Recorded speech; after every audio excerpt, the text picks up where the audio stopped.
ऐसी महिला से हम आपको आज बुलाने वाले हैं, additional DCP Shri doctor Seema Alawa से। वर्दी के बाहर मिस सीमा अलावा है कौन? मैं धारदस्ती की रहने वाली हूँ। 21 साल की थी तब मैं इस पुलिस डिपार्टमेंट में ज्वाइन किया। मतलब पुलिस में मेरी 27 साल की जर्नी की चुकी हूँ। यूजुअली पुलिस की छवि बड़ी सख्त होती है और क्राइम वाली होती है, लेकिन आप जो स्टोरी सुना रहे हैं इसमें समाज सुधारक वाला एंगल भी मुझे बहुत दिख रहा है। बोलते हैं ना, prevention is better than cure. तो पुलिस में हम लोग अपना काम तो करते ही हैं, अदर देन बहुत सारे काम ऐसे होते हैं जो हम क्राइम को प्रिवेंट करने के लिए करते हैं। मैडम, आपने गुड टच बैड टच की बात करी। हम राउंड टेबल का एक हिस्सा है। हमने भी कनाडिया में एक बार ये प्रोग्राम किया था और उस प्रोग्राम में निकल के कुछ बच्चे आए कि हमारे स्कूल के बाहर ही कुछ लोग ऐसा करते हैं। उसमें आपका 90% उनके जो रिलेटिव्स हैं, उनके आसपास वाले हैं, जो उनके घर में रोज आते हैं, वही आरोपी होते हैं। आपने तो महिला सिक्योरिटी में बहुत काम किया है, तो एक हम जब वेल्थ की बात करते हैं, हम शहर की ग्रोथ की बात करते हैं, आपको लगता है कि वुमेन की फाइनेंशियल इंडिपेंडेंस उसकी सिक्योरिटी में भी एक मुद्दा है? कोविड के समय में आपने देखा है कि जहाँ डबल इनकम थी, जब 2 लोग काम कर रहे थे, उनको सर्वाइव करने में थोड़ी कम दिक्कतें हुई।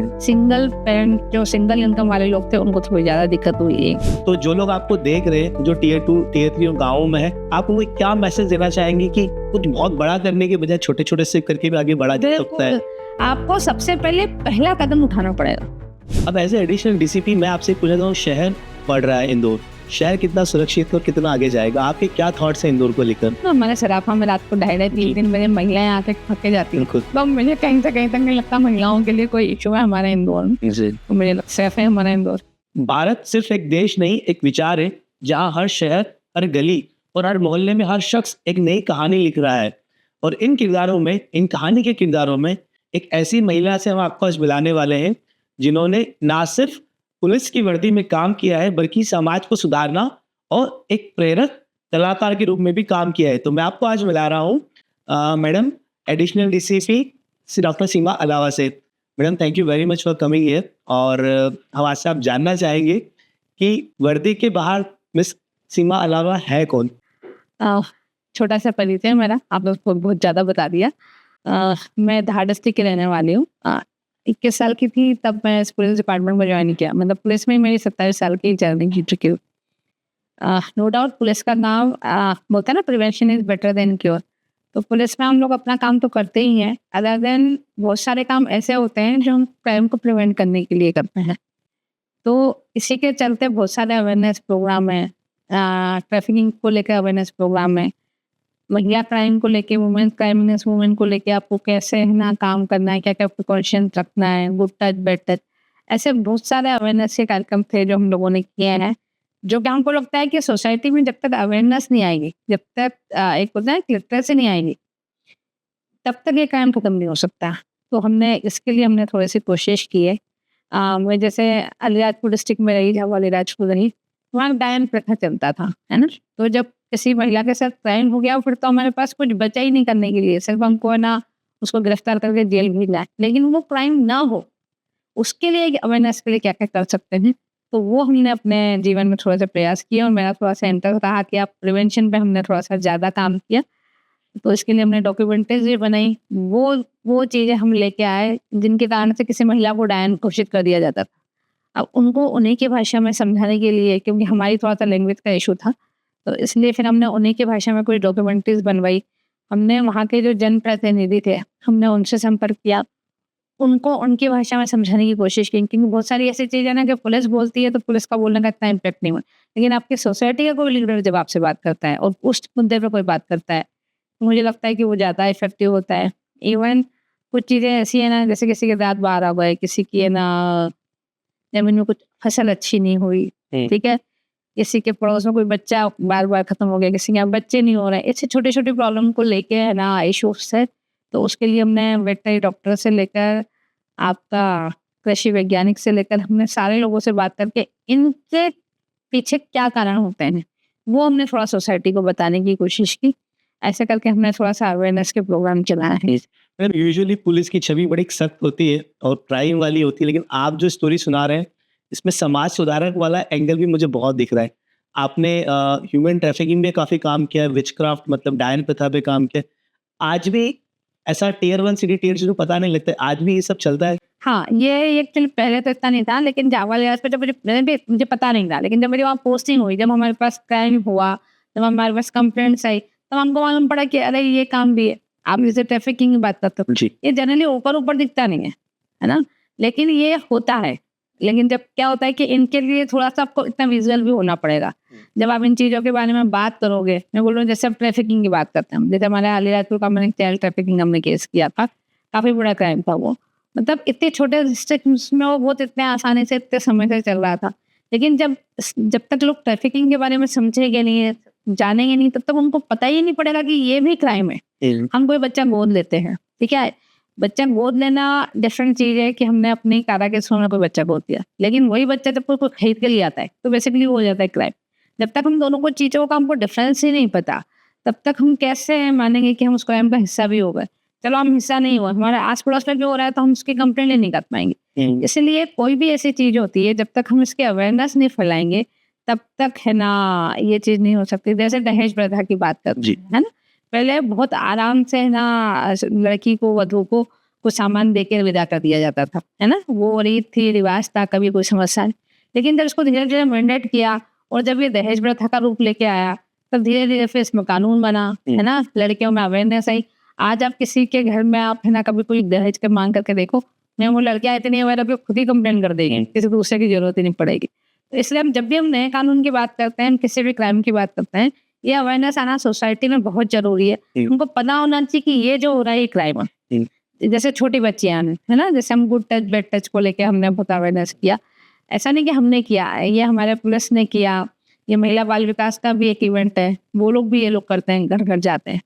तो जिस बच्ची को, छोटी बच्ची को यही नहीं पता है कि मेरे साथ ये हो रहा है, ये अच्छा है या गलत है, उसको पता ही नहीं है क्राइम है, तब तक वो कैसे रिपोर्ट करेगी? जी। इसीलिए गुड टच, बैड टच की भी ट्रेनिंग है ना शासन प्रशासन ने स्टार्ट की थी और ये सभी स्कूलों वगैरह में हमने बताया कि आपके साथ ये जब हो तभी आपके साथ गलत होगा, ये बैड टच है।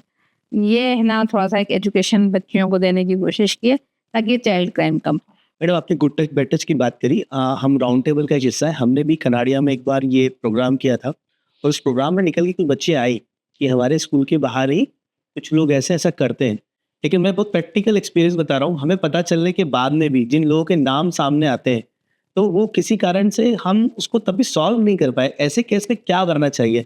हम तो फिर भी पढ़े लिखे लोग हैं, अगर हमें ऐसा लगा कि यदि हम ये प्रॉब्लम सॉल्व नहीं कर पा रहे तो गुड टच बैड टच अगर हो रहा है, आप क्या सुझाव देंगे आम नागरिकों की ये इजी तरीके से इसको टैकल किया जा सके?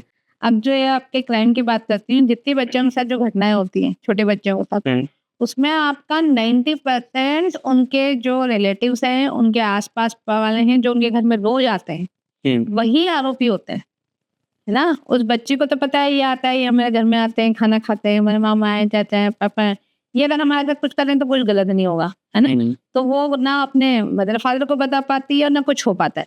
ये मैं सर्वे की बात बता रही हूँ कि जितने बच्चों के साथ घटनाएँ हुई ना, उसमें सभी उनके मिलने-जुलने वाले हो, ठीक है?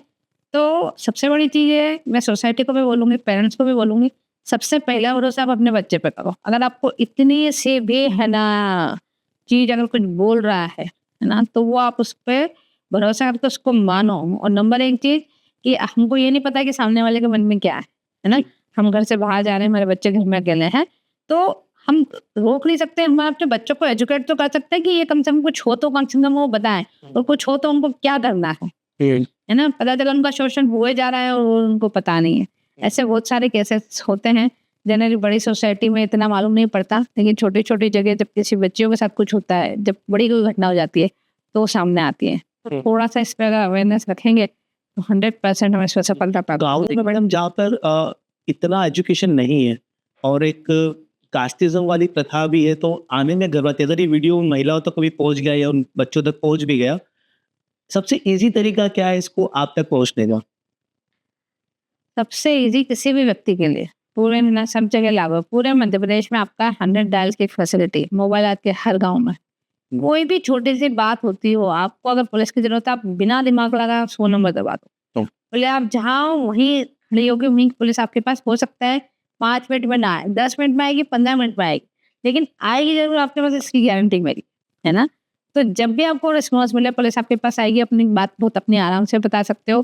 कभी आपसे ये नहीं पूछा जाएगा आपने इतनी छोटी चीज़ के लिए आपने 100 डायल क्यों कर लिया, है ना? आपको कोई भी समस्या हो, आप 100% 100 डायल कर सकते हो। गाँव देहात में तो बहुत इफेक्टिवली काम कर रहे हैं, बीट सिस्टम भी काम कर रहा है, एक बात।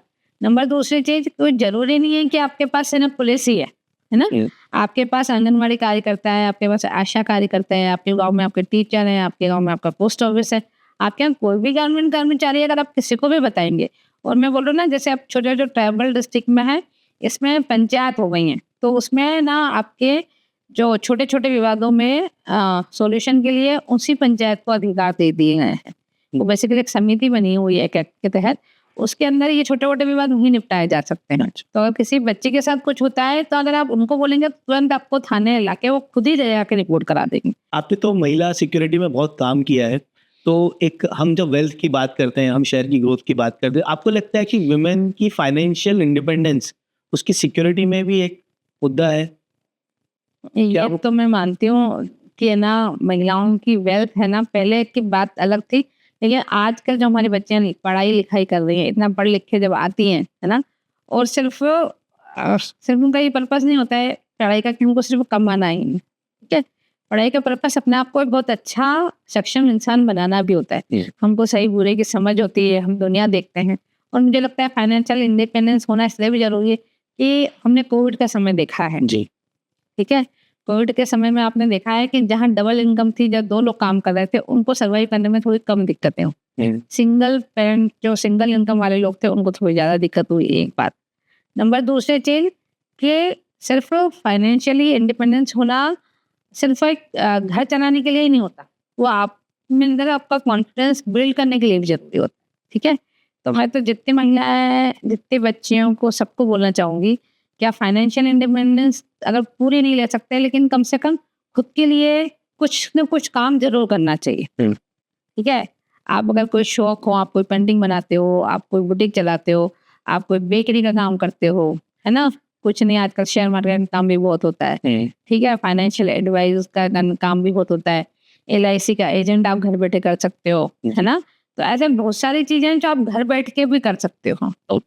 मैडम, आपने ट्राइबल एरियाज में काफ़ी काम किया है, गांवों में काम किया है, तो जब फाइनेंशियल इंडिपेंडेंस की बात, हम टियर 1 टियर 2 में तो बिजनेसेस की बात करते हैं, आपने एक बड़ा अच्छा वाक्य भी सुनाया था कि लड़की ने पंचर की दुकान भी चलाई है। हाँ बिल्कुल, है ना, तो उस पर आप थोड़ा सा बताइए कि जो गाँवों में है, जहाँ पर चलिए ये बात नहीं, लेकिन ऐसे भी फाइनेंशियल इंडिपेंडेंस हो सकता है, बहुत बड़ा टॉपिक है, क्या हो सकता है, क्या देखा, आपका अनुभव क्या है? गाँव में मैं आपको बताती हूँ, जो जितना मैंने देखा, मतलब ये अपने सिटी की बात है कि हम घर के कामों में महिलाएं खत्म हो जा रही है, घर के काम करते जी। हैं ना। गांव की महिलाएं, उनका काम खत्म जैसे ही होता है, वो उनका है ना मूवमेंट हो जाता है उनके खेत में जो उनके हस्बैंड काम करते हैं, है ना, खेत के पूरे काम में उनका 50% भागीदारी है। फसल काटने से लेकर, थ्रेशर मशीन चलाने से लेकर, फसल को वहां से घर तक लाने तक, उसके बाद उसको सेल करने के लिए, मार्केट ले जाने के लिए, जितने हाट ट्राइबल डिस्ट्रिक्ट में आपके है ना, मैंने देखे सारे हाटों में दुकान महिलाओं को ही लगाते हुए मैंने देखा है। अच्छा। मुझे लगता है सिटी से ज्यादा फाइनेंशियल इंडिपेंडेंस तो उनके पास है कि है ना, जितने हाटों में, जितने छोटे, ठीक है, बहुत स्मॉल स्केल पे है उनका बिजनेस, लेकिन है वो अपने घर के पीछे के आंगन में जो सब्जी लगा के वो है ना बेच के हाट में वो अपने रोज के खर्चे पानी पूरे कर लेती हैं। तो ये बहुत बड़ा एग्जाम्पल है कि अपने से ज्यादा इंडिपेंडेंस उनके पास है कि उन्होंने है ना कुछ ना कुछ रास्ता निकाला। वो सिर्फ घर के खाना बनाने तक ही सीमित नहीं है, वो खेती बाड़ी में अगर वो पूरी की पूरी हेल्प कर रही है, तो मुझे लगता है वो अपने हस्बैंड की बिजनेस पार्टनर हुई, जी। है ना। सिटी में तो किसी है ना शॉप पे जाके बैठेंगी तब उनके बिजनेस पार्टनर होंगे, और जाके कुछ टाइम के लिए गल्ला संभाल लेंगे वो, है ना। लेकिन इतने 50% की भागीदारी उतनी नहीं होगी जितनी मैंने गाँव में देखी है। जी। और इससे मुझे एक और टॉपिक समझ में आता है कि जब वो इतना काम कर रही है, हमारे यहाँ शहरों में खास कर आजकल डिप्रेशन वाला एक बड़ा टॉपिक है। घर में बैठे बैठे क्योंकि कोई काम नहीं है तो डिप्रेशन आ जाता है ना, या घर की चिक चिक हमारा एक शब्द चलता है, हाँ। उससे ये ऐसा मन लगाने का अगर गांव में हो सकता है तो शहर में भी होना चाहिए। गाँव में टाइम ही नहीं है ना किसी के पास, वो घर के डाउन कर दिए और फिर खेत पे जानी है, खेत पे दिन भर धूप में काम करना है उसको, तो शाम एक्चुअली वो लोग गाँव के लोग जो फिजिकल इतना काम करते हैं ना, तो आपने गाँव में सुना ही नहीं होगा डिप्रेशन शब्द। हाँ, ये शहर का ये पहले डेवलप्ड कंट्रीज में होता था, मीडिया में आ गया। इंडिया में पहले सिटी में आया, कोई भी जी। बीमारी आएगी पहले बाहर विदेश से आएगी, पहले सिटी में आएगी, फिर गाँव में घुसेगी। गाँव के लोगों को इतना टाइम नहीं है डिप्रेशन पे बात करने, क्योंकि जी। डिप्रेशन होता नहीं है, इसलिए क्योंकि वो लोग है ना एकाकी जीवन नहीं बिताते, जी। ठीक है। वो एक्चुअली अगर फैमिली में रह रहे हैं तो भी वो 5-10 लोग होंगे। नंबर एक चीज, उनके पास टाइम बिल्कुल नहीं, काम एक के बाद एक होते हैं उनके पास। घर के काम में उनको आटा भी उनको खुद पीसना है, सामान भी उनको खुद लेके आना है, पानी लेने के लिए उनके RO की मशीन लगी, उनको खेत से कुएं से लेके आना पड़ेगा। तो उनके पास इतने काम है कि उनके पास टाइम नहीं है डिप्रेशन वाला, एक चीज। और एक दूसरी चीज ना, जैसे किसी महिला के जीवन में कोई अगर समय आता भी है या किसी कोई अगर इस टाइप की कोई दुख भी होता है, तो दुख को बांटने के लिए उनके पास इतने लोग होते हैं, शाम को बैठते हैं, शाम को उनका सत्संग भी हो जाता है, उनके यहाँ गाने बजाने का कार्यक्रम भी हो जाता है। इवन मैं बोल रहा हूँ किसी के यहाँ कोई डेथ भी हो गई, तो वो जब तक 13वीं तक उनके घर में एकदम शादी जैसे माहौल रहेगा, कि 12-15 लोग घर में रहते ही हैं। फिर 13वीं तक के इतने फंक्शन होंगे, हर कोई भी त्योहार आएगा तब उनको याद करके कोई ना कोई कार्यक्रम होता है। तो जो एक वो समय है ना, वो इतने आसानी से पास कराने के लिए उनके पास तरीके है ना, तो ये डिप्रेशन जैसी चीज जीवन में वो आने नहीं देता, ना उनका परिवेश। मैम स्पेशली वीमेन के लिए मेरा प्रश्न, मैं सभी से पूछता हूँ कि 19वीं-20वीं सदी में तो वो मैन इक्वलिटी की बात होती थी, आज तो वो इशू नहीं है, लेकिन मुझे कहीं भी आज भी लगता है कि वीमेन आज भी वो बेकरी बुटीक तक आके अटक गई हैं। आप एडिशनल रेसिपी बन गए, क्या आपको ऐसी प्रेरणा मिली कि इससे हम आगे निकले, या आप क्या मैसेज देना चाहेंगे कि कुछ इससे आगे भी सोचना चाहिए वीमेन को, कैसे कर सकती हैं? बिल्कुल सही है। आपने कहा अच्छा एजुकेशन ले लिया, आप किसी गवर्नमेंट में जॉब आ गए तो सबसे बढ़िया काम है ना, कोई इशू नहीं। और गवर्नमेंट जॉब से भी अच्छा है अगर आप अपना खुद का बिजनेस कर रहे हैं, तो मेरे को लगता है वो और ही उससे अच्छा काम है ना, नो डाउट। क्योंकि आप अपने मालिक खुद को होते हैं, अपना बिजनेस जितना एक्सपांड करना होता है आप कर सकते हैं, है ना। हमारी अपनी एक लिमिट्स हैं, और अगर हम सोसाइटी के लिए कुछ करना चाहेंगे तो हमारी अपनी ही एक लिमिटेशंस है, जो कि हम गवर्नमेंट जॉब में तो उतना नहीं कर सकते हैं। लेकिन आप जब प्राइवेट कोई जॉब करते हैं या कोई अपना खुद का कोई बिजनेस करते हैं, तो उसको आप किसी भी लेवल पे ले जा सकते हैं, है ना। आप अपना अपनी कोई कंपनी बना के उसको लिस्टिंग में ला सकते हैं, आप मार्केट में भी जा सकते हैं, है ना। तो ऐसे बहुत सारी चीजें हैं।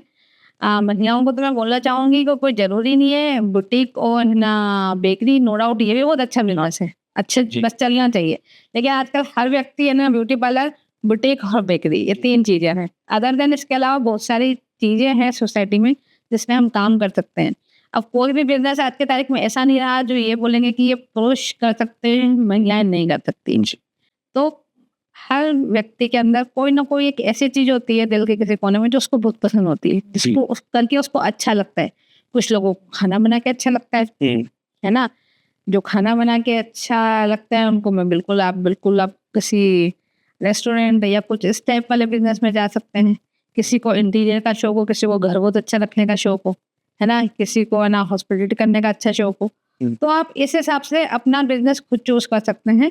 बस क्या है, कोई भी चीज करोगे तो आपको 3-4 साल उसको देना पड़ेगा। बोलते हैं ना कि आप रातों रात आपको सक्सेस नहीं मिलेगी, है ना। मैं बोल रहा हूँ, मैं अपना आर्ट में काम कर रहा हूँ, तो 12-15 साल प्रैक्टिस करने के बाद मैं अपना पेंटिंग की किसी लेवल पे आई हूँ या अपना आर्ट वर्क किसी को दिखा पाऊँ। तो जब तक आप उसको दोगे नहीं किसी बिजनेस को समय, किसी भी एक चीज को, पर कंटिन्यू करना पड़ेगा जी, है ना। आज स्टार्ट कर लिया, कल आपको सक्सेस मिला, ऐसा नहीं। मैडम हम जब ये इस तरह के पॉडकास्ट या स्टोरीज करते हैं तो हमारा उद्देश्य है कि Tier 1 सिटी में तो बहुत एक्सपोजर मिलता है, Tier 2 सिटी की सक्सेस स्टोरीज या इस तरह की इंस्पिरेशनल स्टोरीज आ नहीं पाती बाहर। तो जो लोग आपको देख रहे हैं जो Tier 2 Tier 3 गाँव में है, आप वो क्या मैसेज देना चाहेंगे कि कुछ बहुत बड़ा करने के बजाय छोटे छोटे से करके भी आगे बढ़ा जा सकता है? आपको सबसे पहले पहला कदम उठाना पड़ेगा जी, है ना। मतलब आप बैठे बैठे मैं सोचती रहूँ 4 दिन तक कि मेरे को है ना कुछ पेंटिंग बनानी है, वो नहीं बन सकती। मेरे को पेंटिंग बनाने के लिए आपको ब्रश और आपके कलर आपको उठाने ही पड़ेंगे। आपको पहला कुछ ना कुछ ड्रॉ करना ही पड़ेगा, है ना। एक तो मैं बोल रही हूँ ना, आप कुछ भी बनाते हो, मैं ये नहीं बोल रहा हूँ सिर्फ पेंटिंग की बात कर रहे हो। हाँ, आप हो सकता है आप बोनसाई में अच्छा काम करते हो, हो सकता है आपने कुछ है ना गमले अच्छे बनाए, हो सकता है आपने कुकिंग में बहुत अच्छा कोई केक बनाया हो, आपने हो सकता है बहुत अच्छा कोई स्वेटर पहना हो। आप ये सारी चीजें आर्ट है। तो आर्ट का पहला धर्म ही होता है ना उसको एग्जिबिट करना, दिखाना। मेरा आपने पंचर की दुकान से बोनसाई आर्ट और एक प्लेटफॉर्म तक की एक सीख तो दे ही दी है। अब एज ए एडिशनल डीसीपी मैं आपसे पूछना चाहता हूँ, शहर बढ़ रहा है इंदौर, और हम बात कर रहे हैं कि Indore as a brand national level पर आना चाहिए, और Tier 1 में बड़ी प्रॉब्लम्स हैं, पॉल्यूशन की प्रॉब्लम है। तो जो व्यापारिक या व्यापार या जो भी आईटी इंदौर में आएगा, शहर कितना सुरक्षित और कितना आगे जाएगा? आपके क्या थॉट्स हैं इंदौर को लेकर? इंदौर शहर को मैं बहुत अच्छा सुरक्षित पाती हूँ, है ना। जो हम बाकी डिस्ट्रिक्ट्स में देखते हैं उस हिसाब से हमारा इंदौर बहुत सेफ है। हमारा इंदौर में हमारे जितने होटल हैं, जितने हमारे, आप ये बताओ ना, हमारे सराफा में रात को 2:30-3 बजे महिलाएं आके थके जाती हैं, है ना। तो मैं बिल्कुल ही नहीं मानती कि हमारा इंदौर सुरक्षित नहीं है, क्योंकि सराफा में सराफा के लोग खाने नहीं आ रहे, पूरे इंदौर के लोग आते हैं जो सराफा में हमारे 2:30 बजे खा के जाते हैं, है ना। रात को गश्त में हमारा एक महिला PCR वैन चलता है। तो पहले जनरली वो कंट्रोल रूम में होता था, कोई इवेंट होता था, कोई महिला संबंधी कोई रिपोर्ट आई, कोई बात हुई, तो हम उसको मूव कराते थे। लेकिन एक आध बार ऐसा वो सराफा में जाना हुआ, मैंने इतनी महिलाएं देखी वहाँ, तो उसके बाद PCR में इनको मैंने वहीं खड़ा रखना चालू स्टार्ट करवाया कि भैया ये यहाँ रहे 2:30-3 बजे तक, जब तक आपका सराफा चालू। तो मुझे एज ए सच कोई समस्या समझ में नहीं आती कि हमारी इन महिलाओं के लिए हमारे इंदौर में कोई क्वेश्चन है ना। क्राइम क्या होता है, जैसे दो व्यक्तियों के बीच में कोई बात है, कुछ हुआ है, किसी महिला के साथ कोई क्राइम हो गया, तो ये ऐसा नहीं है कि सिर्फ इंदौर में, कहीं पे भी हो सकता है। क्राइम कभी भी कैसे भी घटित हो सकता है, लेकिन ऑल ओवर देखे ना तो हमारे बसों में महिलाएं सफर कर रही है, हमारे स्कूल में हमारी बच्चियां आराम से जा रही हैं, नाइट हमारे आने जाने में कोई दिक्कत नहीं है। आप ओला ऑटो कर लो, कोई हमारे रेपिडो ले लो, हमारे ऐसी कोई समस्या नहीं होती है। और कुछ भी हो के लिए तो फिर पुलिस तो विजिबल है ही ना।